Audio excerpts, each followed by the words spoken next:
नेहरू जी की पहचान उनके कर्म है, उनका नाम नहीं। नेहरू जी की पहचान उनके कर्म है, उनका नाम नहीं। केंद्र सरकार ने 14 अगस्त को दिल्ली स्थित नेहरू मेमोरियल का नाम बदलकर प्रधानमंत्री मेमोरियल कर दिया। 3 दिन बाद गुरुवार को इस पर कांग्रेस सांसद राहुल गांधी ने कहा, नेहरू जी की पहचान उनकी कर्म है, उनका नाम नहीं। स्वतंत्रता दिवस से एक दिन पहले नई दिल्ली के 3 मूर्ति परिसर स्थित नेहरू मेमोरियल म्यूजियम का नाम बदलकर पीएम म्यूजियम एंड लाइब्रेरी कर दिया गया था।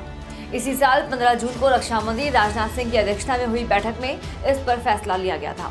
1929 और 30 में बना 3 मूर्ति हाउस भारत में कमांडर इन चीफ का आधिकारिक निवास था। अगस्त 1948 में यह स्वतंत्र भारत के पहले प्रधानमंत्री जवाहरलाल नेहरू का आधिकारिक निवास बन गया। केंद्र के इस फैसले के बाद कांग्रेस अध्यक्ष मल्लिकार्जुन खड़गे ने कहा था कि जिनका अपना इतिहास नहीं है वे दूसरों के इतिहास को मिटाने पर उतारू हैं।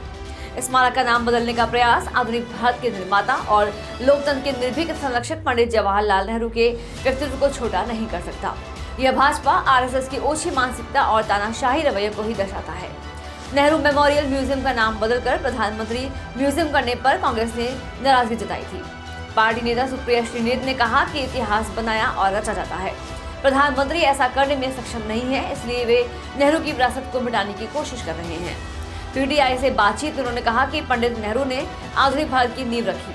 उन्होंने आईआईएम, एम्स, आईआईटी, इसरो और दूसरे संस्थान बनाए और इस देश में लोकतंत्र को जिंदा रखा। प्रधानमंत्री मोदी को इतिहास में बहुत नेगेटिव रूप में याद किया जाएगा।